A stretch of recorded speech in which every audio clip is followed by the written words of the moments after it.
సర్కార్ బడి అంటే ఇరిగిన బల్లలు, పలిగిపోయిన కిటికీలు, ఆగవడని బోర్డులు, ఎప్పుడు కూలుతుందో తెలియని బిల్డింగు. సార్లుంటే పోరలు ఉంటారు, పోరలుంటే సార్లు రారు అని చెప్తుండగా ఇనుంటారు. అన్ని స్కూల్లో అట్లనే ఉంటాయని కాదు కానీ కొన్ని నెరి అద్వారంగా ఉంటాయి. అసొంటి బడులు ఇప్పుడేడున్నాయి అంటుండొచ్చురు. గీడ మాత్రం ఇంకా అట్లనే నడుస్తుంది ఓ బడి.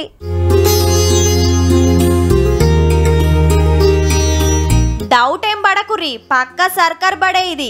అది సుతా ఓ గయ్యా ఓ అర్రల చదువుకోర్రి పోరలకని దయదలుస్తే నడుస్తుంది. జమ్మూ కాశ్మీర్ లా ఓ గూర్లా గింత అధ్వానంగా నడుస్తుంది బడి. అగో కూకుంటానికి బల్లలు లేవు, కరెంటు బుగ్గ లేదు, రాస్తానికి బ్లాక్ బోర్డ్ లేదు, ఇక టాయిలెట్లన్న సంగతే తెలియదు.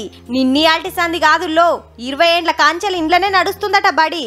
అందుకే మాకు జరా సవలతులు చేయురని సీదా ప్రధానమంత్రి సార్ని కోరుతున్నారు పోరలంతా. हम अच्छी से नहीं पढ़ सकते स्कूल में, एक ही रूम है। मैं मोदी जी से मांग करती हूँ कि हमारे को एक बिल्डिंग दी जाए। वॉशरूम चाहिए और पानी चाहिए। हमारी बहनें भी वहाँ दूर दूर जाती है वॉशरूम, और हम भी जाते हैं। मोदी से हमारी यही कृपा है, हमें एक स्कूल दिया अच्छा, और टॉयलेट और वॉशरूम और पानी और एलजी साहब से। ఒకటే అర్రల 5 తత్తుల పోరలను గూకుండా పెట్టి పాఠాలు చెప్పాలంటే ఒక్కతే మేడం చాలా తిప్పల పడుతుందట. అగో కొందరికి బయటికి తీసుకొచ్చి పాఠం చెప్తున్నది. టాయిలెట్ పోవాలంటే ఇంటికి పోవాల్సిందేనట. దూపైతే తాగుతానికి నీళ్లు సుతుండయంటే చూడురిగా. ఏం సవలతులు లేకున్నా 20 ఏండ్ల కాంచెలు నెట్టుకొస్తుర్రంటే చూడురిగా.